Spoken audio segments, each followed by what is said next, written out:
Hi everyone. So today I wanted to talk about fears when traveling alone, especially being a solo female traveler. Many things come up. Up until 2 years ago, I was absolutely terrified of going anywhere by myself. I was always traveling with my husband or friends, and if I was flying alone, I would definitely be meeting somebody on the other side, or they would be meeting me somewhere.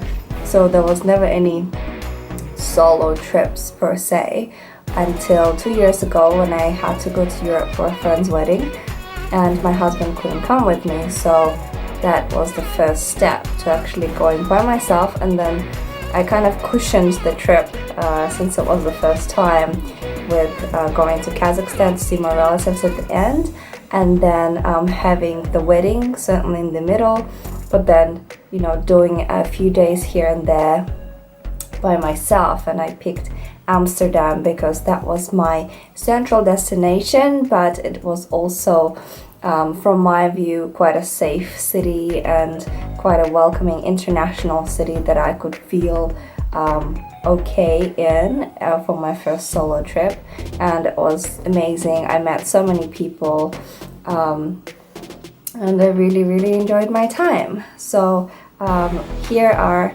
my fears when traveling solo, and now I've overcome most of them, I think. But I'm sure if you have yours, please let me know in the comments below and we can discuss, and maybe I can give you some tips as well.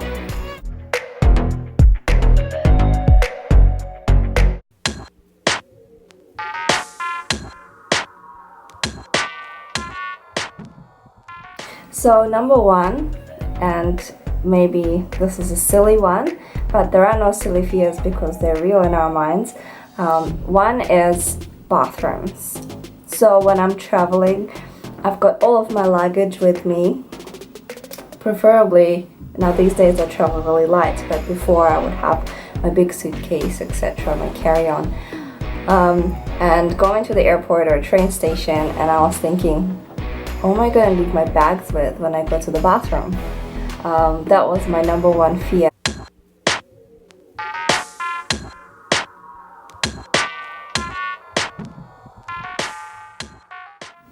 Number two, eating alone. Now that was a really big one for me. I never really enjoyed eating by myself, especially in public.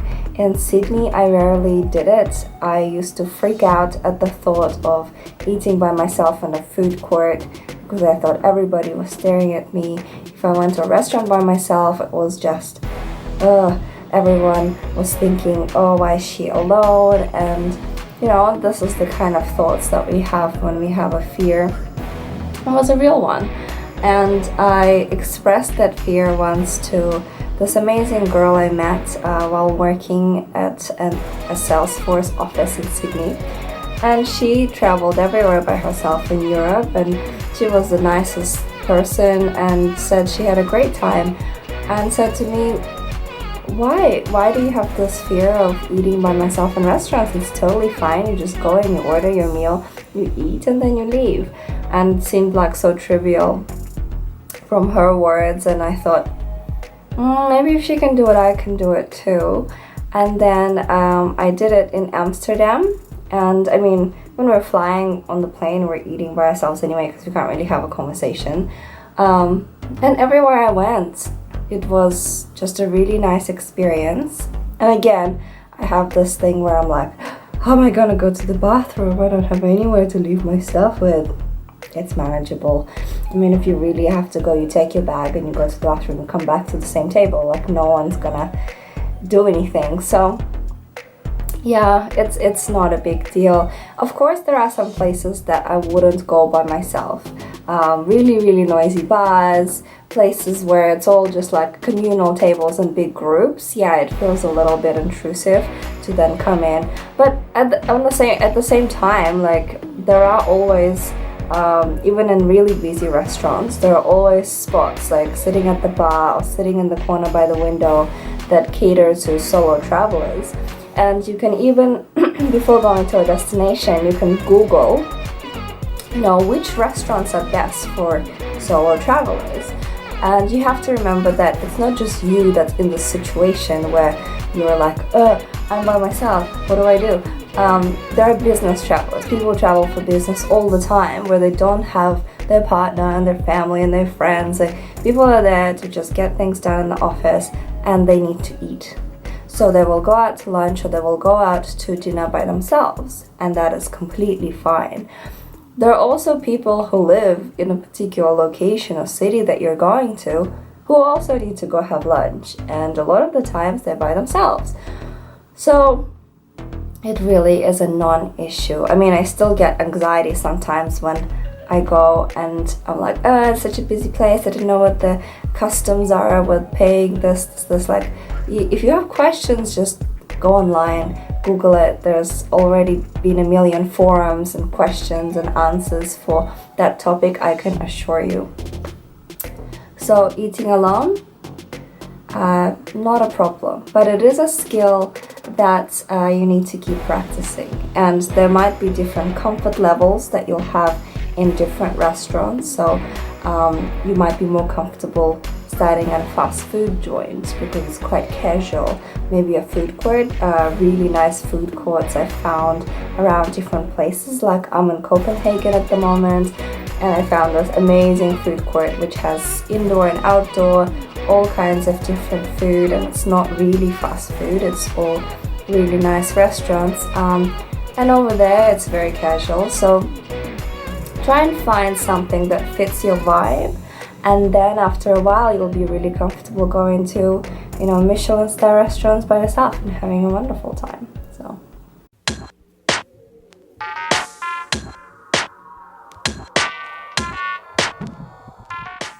this is a big one for me, navigation. So I always make sure that I have a really good data pack. Now, I'm living in Oslo at the moment, so I need a local SIM card, so I have a Norwegian phone number, which actually costs me less than my Australian one.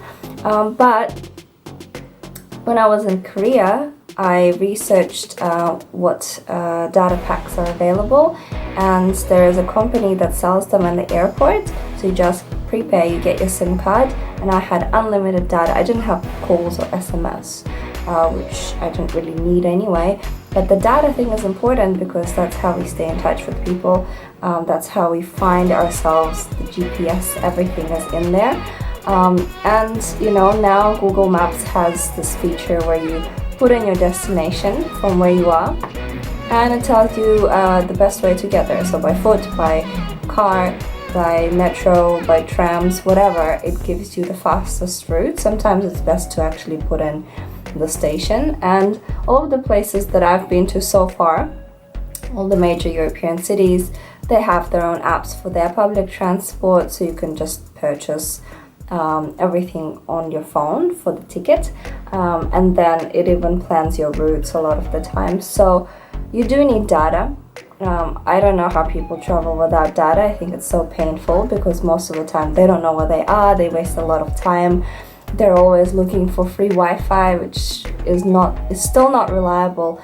Most of the places you go, free Wi-Fi is not great. So data, I mean, it's not expensive anymore to get a data pack. You're paying really huge rates in Australia for data anyway, but it's so important when you travel. Like, I feel like I can't be independent if I'm relying on someone else's Wi-Fi, or I'm all of a sudden without access to the internet, because this is my way to get around in a new city. And to Google something, it's so vital. So I would highly encourage, if you're traveling by yourself as a solo, female, solo, whatever, just get a data pack. And now with roaming as well, if you're in contract in Australia, like for my contract, I actually have an option to do $10 a day for data when I'm roaming. So it's actually not that bad, and it's important. So get a data pack.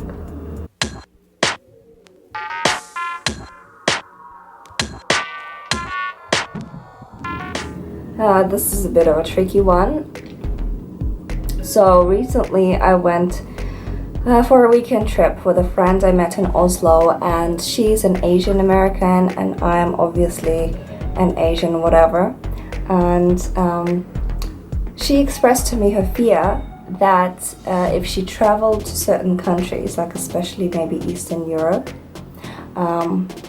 let's call it that, that she was worried about the racism, and racism not just being, you know, maybe casual or whatever, but actual like neo-Nazi type attacks. Like this is an actual fear that she had. And I mean, I never thought about it that way before, but I have to be honest that when I was going to Norway, I didn't know what to expect.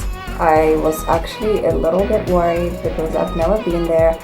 You don't really hear much about Norwegian people and, you know, how they interact. And most of the blog posts and vlogs and all of this kind of stuff were from people who were of European appearance. So obviously they wouldn't have the same inhibitions and the same issues that you'd have as somebody who's not European. So I started thinking about it quite late. Initially I was so excited that I was just preparing for my trip, and then when I arrived in Norway I finally thought about it and I thought, oh crap, what if they're really racist? What if I have a horrible time because people don't want to serve me, they treat me badly on public transport? What if there is race-related violence and verbal abuse and all kinds of things that you don't want to be subjected to, especially when, you know, you're by yourself in a foreign city, in a foreign country? And slowly over time I observed how people were on public transport, what the diversity rates were like, and Oslo actually really surprised me because it is a really diverse city. I have not experienced anything remotely and I'm really sensitive to these things because growing up in New Zealand it was a big issue. I never felt like anything was to do with the way I looked. I've always been treated fairly over there. It's a very integrated society. There's a bit of everybody that you see working in shops and in public transport, and it's just genuinely nice to see all of that integration, I guess, and cultural diversity. But yeah, sometimes when you are in a foreign country, and let's give an example of you're in Eastern Europe, especially places that are not as touristy perhaps, and should you be worried about racism or some kind of unfavorable treatment based on how you look? I would say I would not let that, try not to let that prevent you from actually not going to these places. I mean, if you're going to like a major city that's been traveled many times and there's so much information about those places and they experience tourism a lot, I would not fear, because as a tourist, especially I guess if you're traveling solo, you'd stick to places that are really common, where there's lots of tour groups and tour buses and whatever. You'd stick to the main routes. You'd usually try and stay as close to the city as possible, to not be out in the burbs by yourself, so that you're not, trapped and having to deal with the language barrier, etc. And maybe then you meet some weirdos. And unfortunately, you meet weirdos in any city, any big city in the world, in any country. But I wouldn't let that fear from stopping you traveling. I mean, when I went to Russia in 2010, that was just after they experienced a huge wave of nationalistic movement, and I was genuinely scared of skinheads because that's what was happening. These gangs would actually attack people who were non-European in Russia. On Hitler's birthday, allegedly, the international students in St. Petersburg were told to not leave their premises. So it was a real issue, it was a real thing. It's not as prevalent anymore, Neo-Nazism, yes, maybe it's happening in certain pockets of societies. Again, as a tourist, if you stick to the main places, the main touristy places, and you're not wandering around by yourself, in dodgy areas at after midnight or whatever, not that you're Cinderella, but you know what I mean, it should be okay. And if you do notice anything, you have to be on high alert. Unfortunately, as female travelers, we still have to be on higher alert anywhere we go. I mean, even in Copenhagen, I had to be quite aware of the environment that I'm in, and at night I noticed that the area that I was walking through had a lot of nightclubs and strip clubs and all kinds of weird things, and there are weird people, so I googled it, and most of the reviews and the suggestions were that Copenhagen is still very, very safe, and obviously it's a Nordic country, so all of them are really safe. So yeah, just be aware. Don't let this fear stop you from exploring new places, because I assure you that, there are people traveling everywhere these days, and there probably aren't that many places that haven't seen, that are completely wild and would stare at you and point at you, even though some places I was shocked, like New Zealand in the early 2000s, people used to stare at me in the supermarket in Auckland, the biggest city in New Zealand, like it happens. But it's fine, as long as you.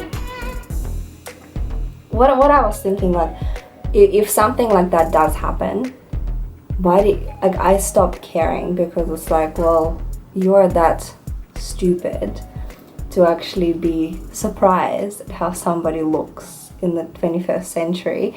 So you really can't argue with that thinking, and you just have to kind of go, I feel sad that this happens to you, but what are you gonna do? But don't let that stop you from traveling, because it's actually, you'll be surprised, even places that are extremely xenophobic or sexist or whatever, you will meet the most incredible people in those places. And rest assured that when people are closed-minded, that is not a reflection of what the majority of the people in that place are like. Because I would never say, for example, my experience in New Zealand, people are not like that. New Zealanders are not like that. In general, they are amazing, wonderful, down-to-earth people. So it was just a few of those that made my experience quite horrible, but that is not a reflection of what it's actually like. So it's a lesson learned.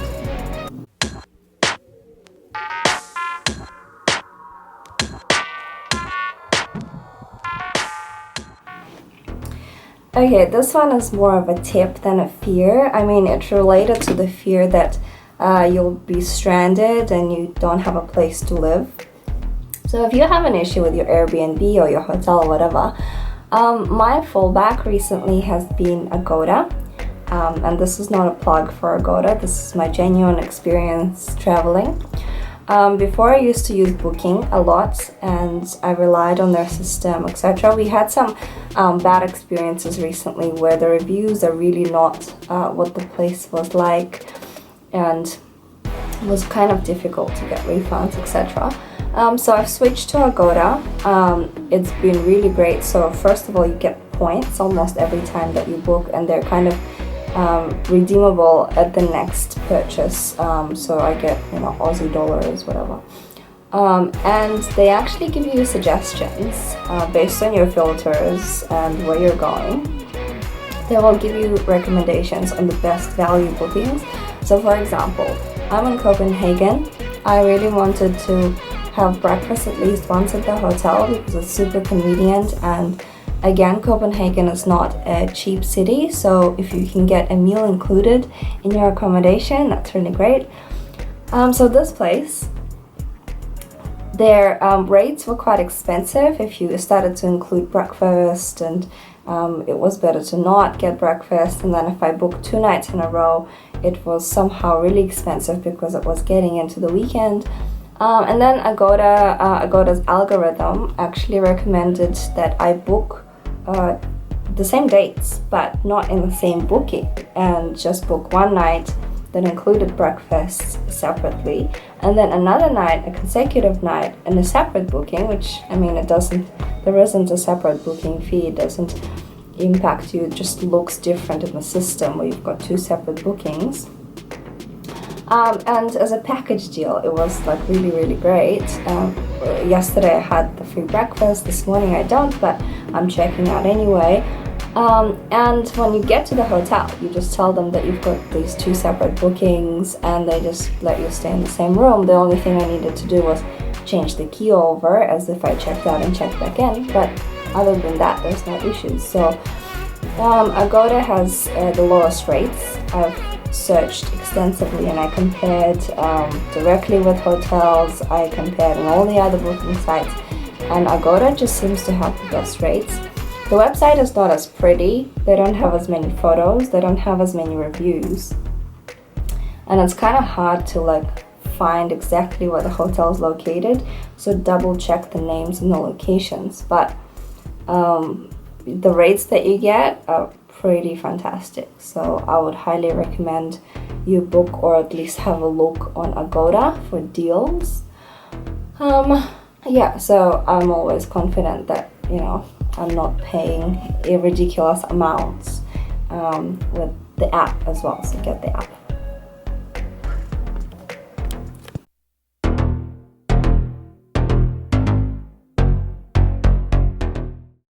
Okay, so I hope that was useful, that maybe your fears are the same as mine, or maybe you have others, and you can let me know, and I'll try to tell you from experience whether I experienced those or not, or from friends or whatever. And you know, I want to leave you with something to think about when you're traveling, when you're planning your travels and you have these fears. You have to realize that if you are able to book a flight or book a whatever boat trip, train trip to another place, especially to a place where it's a different language, it's a different culture, and you're able to stay in a hotel or Airbnb and enjoy yourself, meet some new people. You're challenging yourself to get out of your comfort zone, and that's wonderful. But you have to remember that you are quite lucky in a sense that you're able to do that. And the fears that we have, they're all quite, you know, they're real because they're scary, but they are not, they shouldn't be your first priority. Your priority should be gratefulness, where you know that you are lucky to travel, and staying grateful for the experiences, good or bad, because it's all part of the experience of travel. And if you had a bad experience traveling, that is not a reflection of how it is, but it's highly likely that your other experiences are not going to be like that. So if your first experience traveling solo is a big challenge and it doesn't go quite to plan as you would have wished, don't give up, because it'll get better, you'll be more experienced, and you will actually learn to love it, just like I have, and I never thought I would. So yeah, good luck out there. If you have any questions, please let me know, comment about your fears, subscribe to my channel, all these things. So yeah, I'll see you again soon.